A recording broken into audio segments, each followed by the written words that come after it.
down to me as well because it's rubbing against my skin. So I don't.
Hello, my name's Louis Holbrook, and today I'll be hosting this final episode of A Game of Two Halves, a show produced, directed and created by third-year sports journalism students here at USW. In today's episode, we'll be looking into the ex-semi-professional basketball player and current coach of basketball and rugby teams in South Wales, Gareth Cooks. We'll also be hearing from mental health advocate and first responder Amelia Kilby about how she feels physical activity can impact a person's mental health. And finally, we'll see a matchday experience at League Two side Newport County. We'll also be joined in the studio by a cheerleader who was both a member and coach of the Swansea Sirens, as well as speaking to a fellow third-year student about how he feels the sports journalism course has set him up for the future. But before all of that, we look into the biggest sporting stories in Wales this week. Rob Page has announced his squad for the upcoming internationals earlier in the month. Page has been dealt a blow, however, with Ben Davies having to be withdrawn.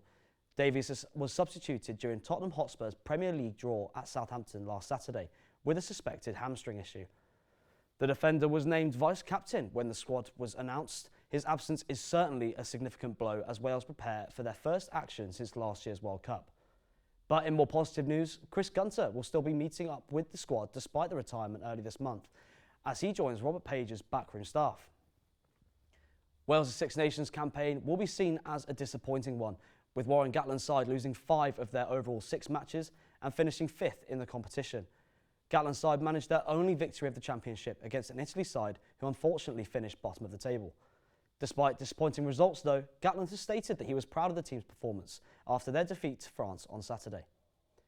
In UFC, Welshman Jack Shaw took his record to 17-1 as he submitted so-called Mr. Finland Makwan Amirkhani. After the fight, in an emotional speech, Shaw dedicated the win to his father and trainer Richard Shaw, who is currently undergoing treatment for cancer. Now to today's first story. Gareth Cooks was once a basketball star in Wales in the Wales youth system, but has now decided to begin coaching the sport.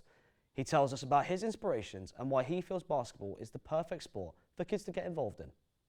So basically I started playing basketball when I was about 10 or 11 years of age. Done other things like football and boxing and so on, and enjoyed those. But then I found basketball.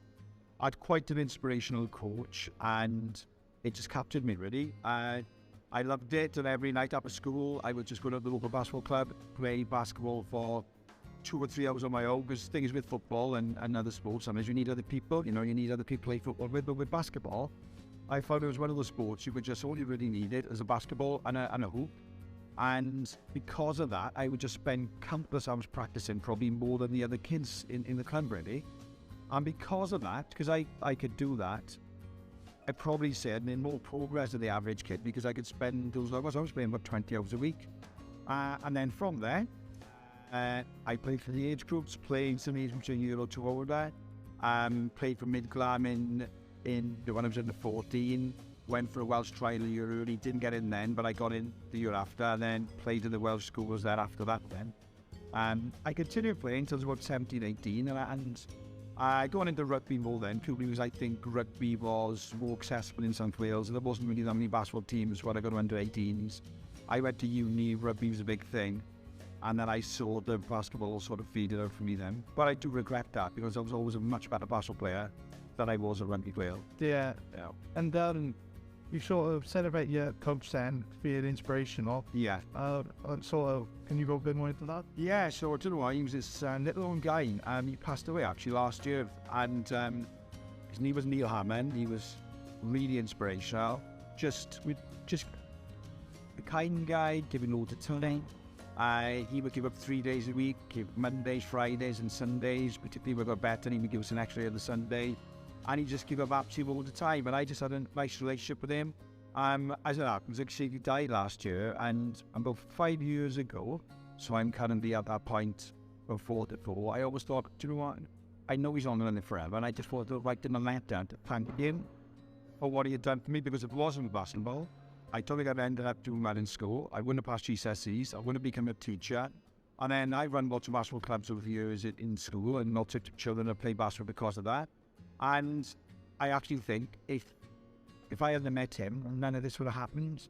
So in that way, there's a bit trail back from a man who throughout his time to a little kid to everything in my life now has really come from my days with basketball. It's my job. And I moved to Cardiff, and I met the wife, I met the little, all those things come back from the moments when you were a young boy and caught into a sport with a particular person who's giving her a hard time. Yeah, so over the years, I've run lots of basketball teams, and funnily enough now, I had a phone call from a boy, he's about 30 now, he's just started a basketball club up in Cwmbran. There's a massive basketball academy in Newport run by a guy called Asa Williams, and Asa taught basketball when I was in different Newport. He hadn't played any basketball really until he came to the school. I did about 2 or 3 years with him. He got captured into basketball. I left it, but he kept that luck going, and he now runs a huge academy in Newport with about 3 or 4 players. So I always stem that back from this guy Neil Hammond. Between I didn't do basketball with Neil Hammond, but instead of me to play basketball later on, maybe been someone else in Dubfrid in Newport would have done that with him. So over the years, I've run quite a number of teams. I'm assistant head teacher now, so I'm not running as many teams as I used to. But in the summer now, we just had a new coach from there relayed.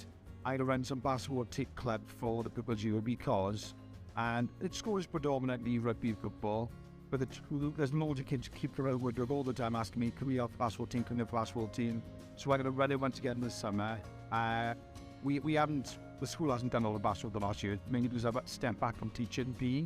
But I'm going to do that this summer because I hope there is a massive love for it. And I said I played rugby, I played football, I've done lots of other sports, but to me, as a game, I think basketball is the best game. It's just so universal, it's short, it's tall.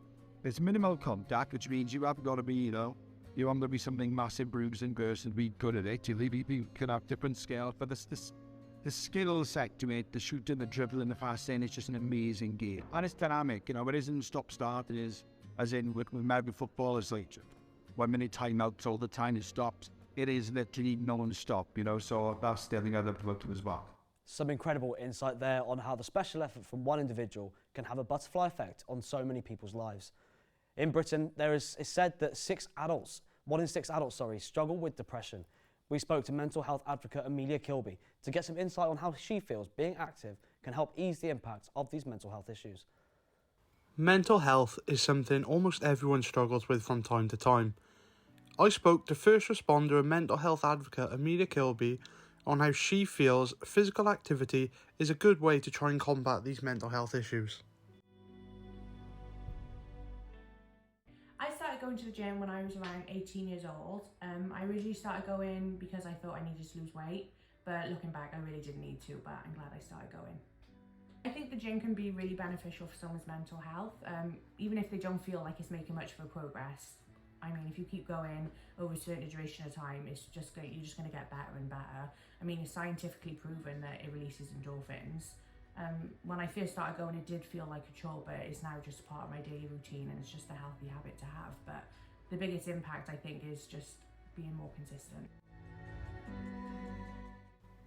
I then asked how she thinks personally going to the gym has helped improve her own mental health. My mental health has improved a huge amount since being more active in the gym. Not to say that it's been a linear progression, but I know when I'm more consistent with going to the gym, my mood doesn't fluctuate as much and I'm more consistent in how I'm feeling. I've had big and small setbacks with my mental health, but I think the main thing is to keep focusing on the goal of being mentally healthy, even if that definition doesn't fit everyone else's. As long as you're happy and doing your own thing, and going to the gym will help doing that. Studies show that there is approximately a 20 to 30% lower risk of depression for adults participating in daily physical activity. Physical activity also reduces the likelihood of anxiety attacks in individuals who struggle with them regularly. But this physical activity is not just exclusive to going to the gym. It could be playing a sport or even just going for a walk. We're now joined in the studio by third-year sports journalism student Louis Sharp. So, Louis, can you tell us a bit of how the course has helped you in terms of looking towards the future and any experiences that you might have had that have helped that as well? Yeah, so from the first year, obviously we were taught how to do everything in sports journalism, really, interviews, match reports, and I've, in my own time, gone outside of uni, especially in first year with COVID. I was at, 3-4 football games a week between the Cymru Premier and the Welsh Premier Women's League, as it was known at the time. So it's really helped me in that sense. And to this point now, for instance, this week I'm on work experience with the FAW as a media operations manager. So I was at Wales under-17s game yesterday, and I really feel like without the sort of experiences and what I've learned on this course, I wouldn't be where I am. Doing match reports, I was sort of looking and observing the post-match interviews with broadcasters, and as I mentioned, without the course, I wouldn't be where I am today. Brilliant. Thank you for that, Louis. Next up now, a nice change of pace as we join third-year student Nathaniel Baker as he takes us through the experience of a match day at League Two side Newport County as they faced AFC Wimbledon. Since being reformed by a group of fans in 1989, Newport County has been seen as the pride of Newport in terms of football. So I went down on a match day to find out what the experience is like firsthand. Firstly, I stopped off at one of the most popular matchday pubs, the Dodger, which even for a Tuesday night fixture was full of fans looking forward to the game. I then made my way to Rodney Parade, a ground that is shared with rugby teams Newport Rugby and the Newport Gwent Dragons. There was an incredible atmosphere at the ground, with fans pouring in right up until kick-off. Despite the poor form this season, Newport County have been a club on the up over the last 10 years. Since their promotion to League Two 11 years ago, they've been to 2 playoff finals. Although Newport County have only lost 2 of their last 11 league matches, you can still feel the nervousness around the stadium. With AFC Wimbledon being a close contender with them in that relegation battle, this felt like a must-win for the Exiles.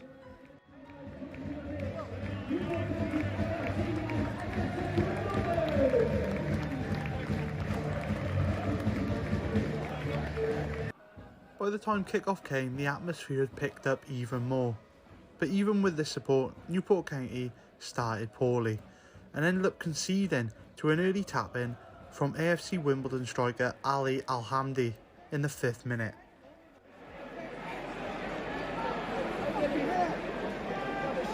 Newport County knew if they wanted to get anything out of this game, they had to play a whole lot better in the second half. And they did, dominating the first proceedings of the second half and eventually getting a goal through Harry Charsley in the 69th minute with a wonderful finish from just inside the box.